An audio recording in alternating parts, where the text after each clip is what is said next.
በመላው አውሮፓ የሊግ ውድድሮች ለመገባደድ ሳምንታት ቀርተዋል። ጀርመን፣ እንግሊዝን የመሳሰሉ ሊጎች አሸናፊያቸው ታውቋል።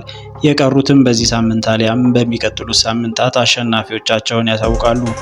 ከዚህ በመቀጠል ተጠባቂ የሚሆኑት የተጫዋቾች ዝውውሮች ብሎም የአሰልጣኞች ስንብትና ሹመቶች ናቸው። ከጁን መጀመሪያ ጀምሮ የሚከፈተው የዝውውር መስኮት የሚደረጉ ዝውውሮችንና መረጃዎችን በዚህ ዝግጅት እናነሳለን። የኳስ ተራ ቻናልን ሰብስክራይብ በማድረግ አብራችሁን ቆዩ። በአንድሬ ራዮላው ቦርንማውዝ ድንቅ ጊዜን እያሳለፈ የሚገኘው ስፓኒያርዱ የ20 ዓመት ተከላካይ ዲን ሆይሰን በያዝነው ዓመት ከሮማ ቡድን ከተቀላቀለ ጊዜ አንስቶ በሙሉ ሲዝኑ ወጥ አቋምን አሳይቷል። ይህ አቋሙን በእንግሊዞቹ ማንቸስተር ዩናይትድ፣ አርሰናል እንዲሁም ሊቨርፑል እየተፈለገ እንደሆኑ መረጃዎች እየወጡ የነበረ ሲሆን ዛሬ ሮማኖ ባስነበበው መረጃ የሪያል ማድሪድ ሰዎች ተጨባጭ ውል እንዳቀረቡለት ገልጿል።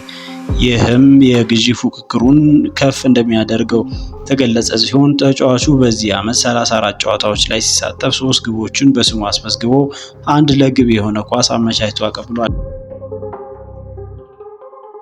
ከዛው ከእንግሊዝ ፕሪሚየር ሊግ ሳንወጣ በዘንድሮ የወልቭስ ጉዞ በግሉ ድንቅ ዓመትን እያሳለፈ የሚገኘው ብራዚላዊ ማቲያስ ሳንቶስ ካርኔሪዮ ኩና በማንቸስተር ዩናይትድ ተፈላጊ ሲሆን ለዝውውሩም ከ45 እስከ 60 ሚሊዮን ዩሮ የውል ማፍረሻ የተለጠፈበት ሲሆን ዩናይትድ ተጫዋቹን ለማዘዋወር የተሻለ ተመራጭ ቢሆንም ከሳውዲ አረቢያ ክለቦች እየተፈለገ ሲሆን ከ70 ሚሊዮን ዩሮ በላይ ለማቅረብ ዝግጁ ናቸው ተብሏል።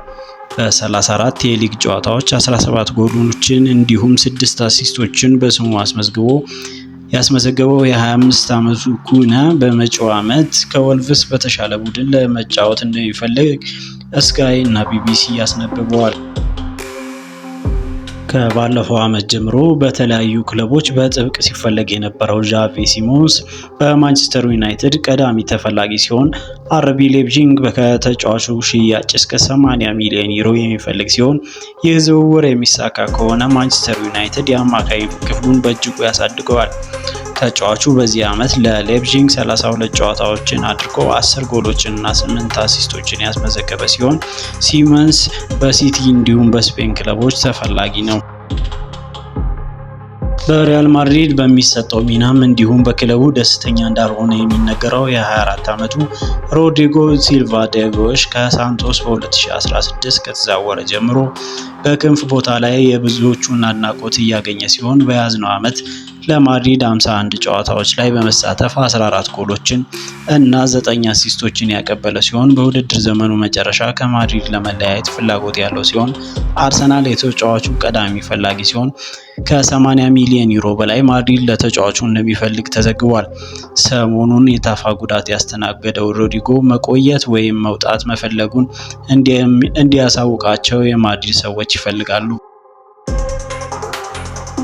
ከቻምፒዮንሺፑ ሰንደርላንድ ጋር ወደ ፕሪሚየር ሊግ ለማደግ ፕሌይኦፍ ጨዋታዎች ላይ እየተሳተፈ የሚገኘው የጁድ ታናሽ ወንድም ጆብ ቤሊንግሃም በዶርትሙንድ እየተፈለገ ይገኛል።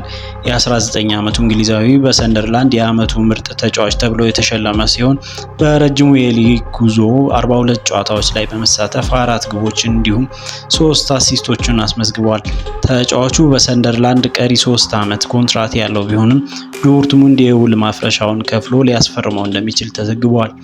ለተጫዋቹ ዶርትሙንድ እስከ 25 ሚሊዮን ዩሮ ሊያቀርብ ፍላጎት ሲኖረው ከጀርመኑ ክለብ በተጨማሪ ቼልሲ እንዲሁም የታላቅ ወንድሙ ሪያል ማድሪድ ፍላጎት አላቸው። በመጨረሻም ከአርሰናል ጋር ስሙ በስፋት እየተያያዘ የሚገኘው ቪክተር ዮኬሬሽ ወደ አርሰናል ዝውውሩን ለማድረግ ፍላጎት ያለው መሆኑን ከፖርቱጋል የሚወጡ ጋዜጦች በስፋት እየዘገቡ ይገኛሉ።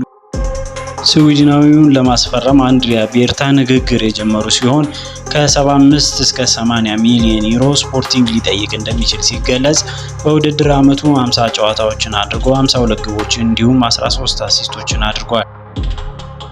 ተጫዋቹ በማንቸስተር ዩናይትድ እንዲሁም በሌሎች ክለቦች ተፈላጊ ሲሆን አንድሪያ ቤርታ የተጫዋቹ አድናቂ ሲሆኑ በአርቴታ ግን ወደ አርቢ ላይፕዚጉ አጥቂ ቤንያሚን ሼሽኮ እንደሚያደላ ተነግሯል። ይህም ነገር እንዳላግባባቸው ተነግሯል። በተያያዘም በውሰት በላዚዮ እና በሲቪያ የሚገኙት የአርሰናሎቹ ኑኖ ታቫሬዝ እና አልበርት ሳምቢልጉጋ በቋሚነትን ለመሸጥ አርሰናል ፍላጎት ያለው መሆኑ ተገልጿል። ከተጫዋቾቹ ዝውውር አርሰናል እስከ 30 ሚሊዮን ዩሮ ለማግኘት እቅድ እንዳለው ተዘግቧል። ከመረጃዎቹ ጋር ዳዊት ነበርኩኝ። የኳስ ተራ ዩቲዩብ ቻናልን ሰብስክራይብ በማድረግ አብራችሁ እንድትቆዩ ጋብዛለሁ።